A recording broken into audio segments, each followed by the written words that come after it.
మీరు నమ్మిన సిద్ధాంతానికి ధైర్యంగా నిలబడగలిగిన వాళ్ళు కండి. మీరు ఎప్పుడైనా జీవితంలో ఒక గిల్ట్ మీ వల్ల జరిగితే, ఒక పొరపాటు జరిగితే మృత్పిండాలు కాకండి, బంతులు కండి. అబ్దుల్ కలాం గారి కెరీర్ ఎక్కడండి ప్రారంభం? మీ అందరూ వింగ్స్ ఆఫ్ ఫైర్ చదివి ఉంటారు.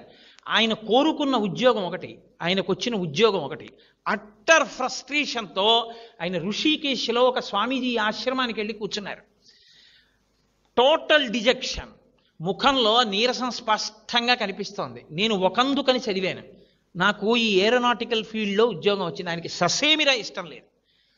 ఆయన నీరసంగా కూర్చుంటే అలా వెళ్ళిపోతున్నారు స్వామీజీ. ఆయన రాసుకున్నారు, మీ అందరు చదివి ఉంటారు వింగ్స్ ఆఫ్ ఫైర్. ఆయన ఈ పిల్లాడిని పిలిచారు, అబ్దుల్ కలాం గారిని. ఏం అలా కూర్చున్నావు నువ్వు అంటే, ఆయన అన్నారు, నేను ఫలానా ఉద్యోగం కోసం వెళ్ళాను ఇంటర్వ్యూకి, అది పొందడం నాకు ఇష్టం, కానీ నేను సెలెక్ట్ అవ్వలేదు. ఈ ఉద్యోగం చేయడం నాకు ఇష్టం లేదు, ఏదో ఇంటర్వ్యూకి వెళ్ళాను, దీనికి సెలెక్ట్ అయ్యాను. ఇప్పుడు నాకు ఈ ఉద్యోగం చెయ్యాలని లేదు, నాకు ఇష్టం లేదన్నారు. అంటే ఆ రోజున ఆ స్వామీజీ ఓ చిరునవ్వు నవ్వి అన్నారు, నువ్వు కోరుకున్నదే నీ జీవితంలో దొరకాలని ఎందుకు అనుకుంటున్నావు? ఈశ్వరుడు నిన్ను ఏం చెయ్యాలనుకుంటున్నాడో అని ఆలోచించి ఈశ్వర నిర్ణయంగా దానికి ఎందుకు వెళ్ళలేకపోతున్నావు? ఏమో ఈశ్వరుడు నీ ద్వారా ఈ జాతికి ఏం చేయించాలనుకుంటున్నాడో అన్నారు.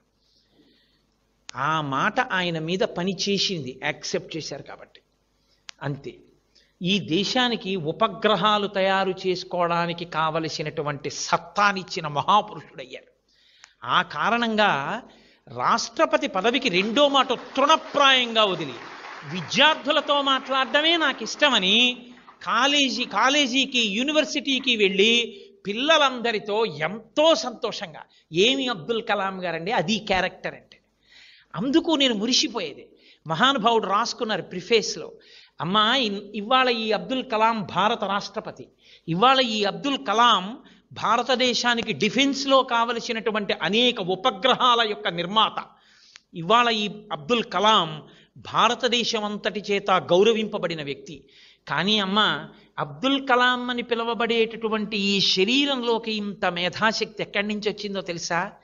రామేశ్వరంలో ఒక పెంకుటింట్లో నేను గుడ్డి దీపం కింద చదువుకుంటూ రాత్రి 8 గంటలకి ఆకలేస్తే పళ్ళెం పట్టుకుని పరిగెత్తుకుంటూ నీ దగ్గరికి వచ్చి నీ కాళ్ళ దగ్గర కూర్చుని, అమ్మా అమ్మా నాకు ఆకలేస్తోందమ్మా అంటే, నువ్వు పొయ్యి దగ్గర నిలబడి ఇలా ఇలా అటు ఇటు తిప్పినటువంటి నూనె వెయ్యని 2 రొట్లు నా పళ్ళెంలో వేసి అత్యంత ప్రేమతో కూర వేసి నా తల మీద చేతితో నిమిరి, నాన్న నువ్వు ఎంతో వృద్ధిలోకి రావాలి, బాగా చదువుకో అంటూ నువ్వు పెట్టిన రొట్టెలు ఈ అబ్దుల్ కలాంలో ఇంత మేధాశక్తిగా మారాయమ్మా.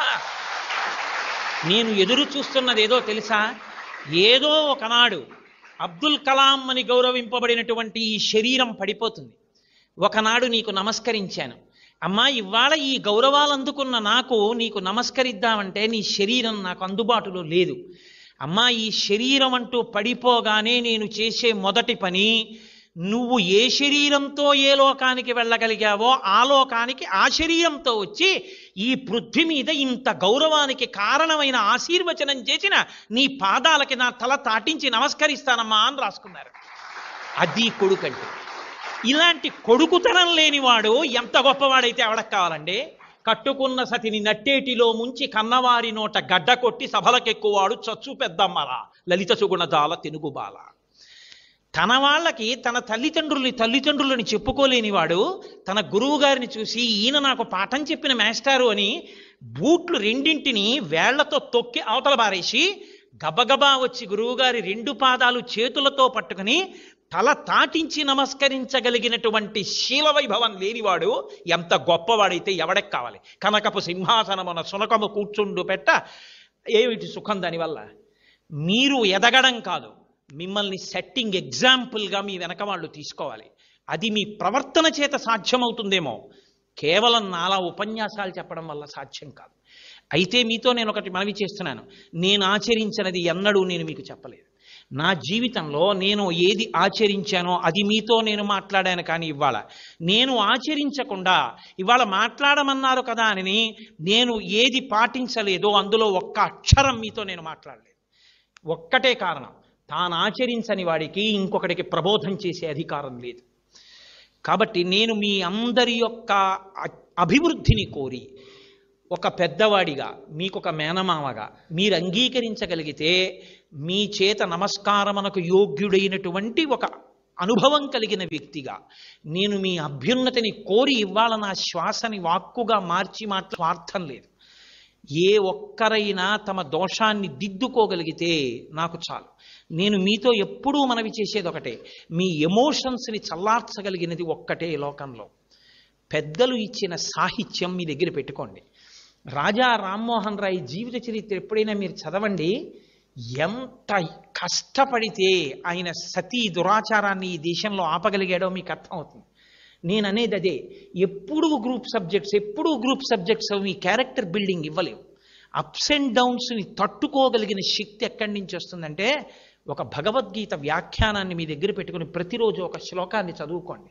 భగవద్గీత కించిదధీత అంటారు. శంకరాచార్య స్వామి వారి వాంగ్మయాన్ని మీ దగ్గర పెట్టుకుని చదువుకోండి. ఒక వివేక చూడామణి ఒక పుస్తకం పెట్టుకుని దగ్గర పెట్టుకోండి. చంద్రశేఖరేంద్ర సరస్వతి స్వామి వారు చేసిన అనుగ్రహ భాషణాలు, స్టూడెంట్స్ని ఉద్దేశించి ఆయన చేసిన ప్రసంగాలు దాదాపు 200 భాషలలోకి ప్రపంచవ్యాప్తంగా తర్జుమా అయి ఇవాళ ప్రపంచవ్యాప్తంగా చదువుకుంటున్నారు విద్యార్థులు.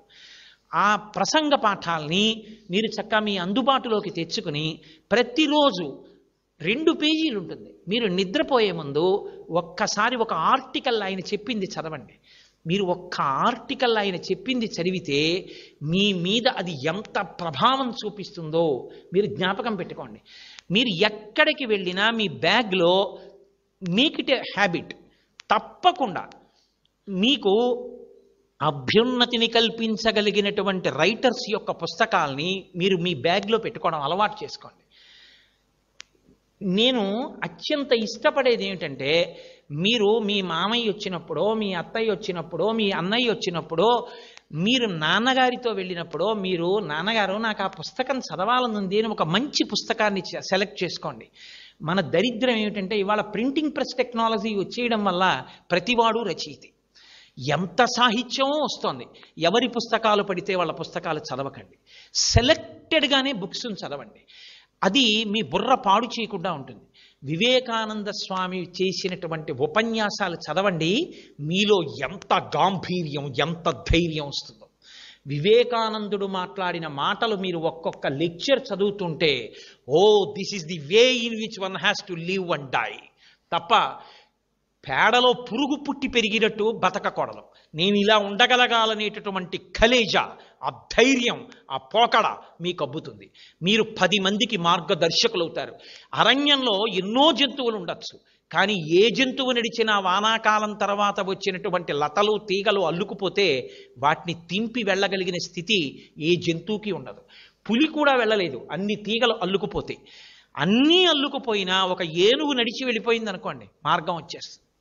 ఒక ఏనుగు నడవగలిగితే వర్షాకాలం తర్వాత అరణ్యంలో మార్గం వచ్చి కుందేళ్లు కూడా వెళ్ళినట్టు, మీరు మహాత్ముల యొక్క పుస్తకాలు ప్రతిరోజు రాత్రి ఒక్క 10 నిమిషాలు చదివి పడుకోవడం మీరు అలవాటు చేసుకుంటే, ఎందరు మహాపురుషులు, శృంగగిరి పీఠాధిపత్యం వహించిన చంద్రశేఖర భారతి, ఒక మాట చాలండి జీవితాన్ని మార్చడానికి. కొన్ని వేల మంది వచ్చి వెళ్ళిపోతుండేవారు పీఠాధిపతి దర్శనం లేక. ఆ పీఠాధికారి వెళ్ళి అడిగాడు, ఎందరో వస్తున్నారు దర్శనానికి, వెళ్ళిపోతున్నారు, అయ్యా మీరు ఎప్పుడు దర్శనమిస్తారు, వాళ్ళతో ఎప్పుడు మాట్లాడతారు, వాళ్ళ బాధలు ఎప్పుడు అర్థం చేసుకుంటారన్నారు.